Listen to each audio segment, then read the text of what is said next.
No better way to start off than going through our Ipsos data. This is in conjunction with ENCA, just looking at voter sentiment before and now currently. Ropiwa, good afternoon. Very good afternoon to you, Mfundo. You're absolutely correct. It's very crucial that we break down the data to see what the mood and what the sentiment of this election process has been. And so today, Mfundo, we're focusing on the fact that many South Africans are angry about living for years without basic services. And so many of them just chose not to exercise their right to vote this time around. So what does government need to do? Ipsos Director Marie is still with me, and she joins me now to unpack this. Marie, as always, thank you so much this afternoon, and let's focus on that, the local government, what they need to do to make sure that they are offering broad services to people as they need them. Yes. This is what we're finding. If we look at, the previous slot, we talked about delivery and what delivery is needed. Now, we see that only a third trust government to deliver effective services at the moment. I think that's a dismal score. They don't have effective services, and they're also not expecting effective services because they don't trust government to deliver them. And then 26% are saying overall people like me are satisfied with how government is performing. That's also a dismal figure. It is also a dismal figure, and it comes back to what you and I have talked about so many times, that in this election the ANC support will be under 50%. And honestly, some of the other parties are doing better than they did before. Some newcomers are doing well. But overall, I think all political parties need to worry about the voter turnout, because it says so much more about South African democracy than just what we see in front of us. Yeah, and I mean, if you've got around 12 million people voting, that doesn't represent an entire country. And it takes me to the next slide, Marie, where we talk about the democracy deficit that we see. Let's just take a look at that next slide as we speak about it. While we wait for it to come up, Marie, let's talk about that data that we've spoken about in the survey. So elections in South Africa are free and fair, and the other one is that elections express the will of the people. That's not really reflective in this round of elections, is it?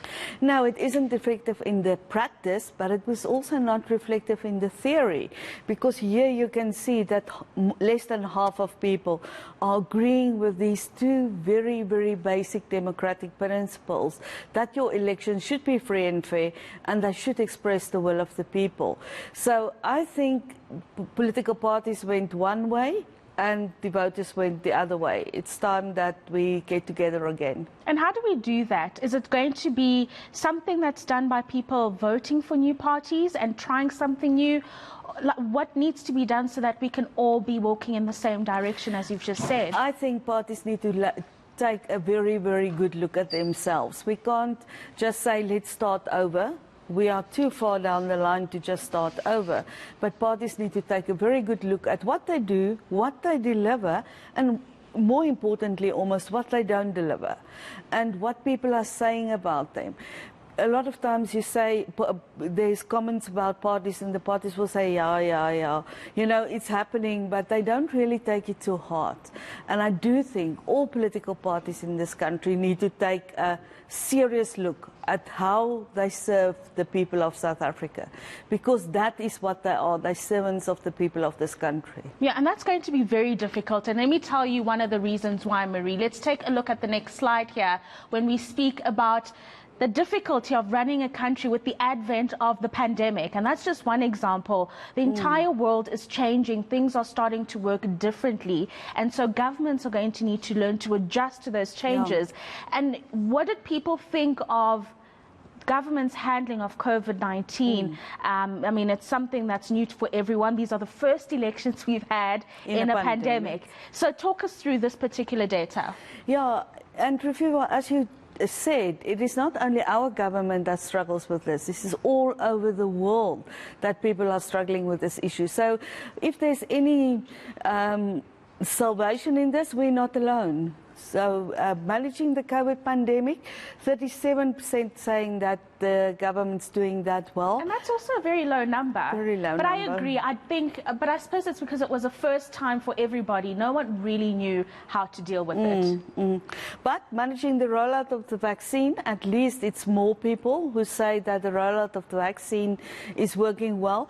And then I think this is probably the most dangerous one for us going forward and for the health of the people of this country, that the motivation to get South Africans to get vaccinated is not very high. We know that there are lots of fake news stories, but we also know that there's not a concise and concerted effort to actually motivate people to come and get vaccinated. Apparently, the vaccination centres at the voting stations worked very well yesterday. That was actually a very smart idea. It was a very smart idea, Yeah. exactly. More than 1,000 vaccine centres at voting stations yesterday. I think that was a brilliant idea. It really was. So we'll continue later on with Sally Burdett with more of this data that we've been covering.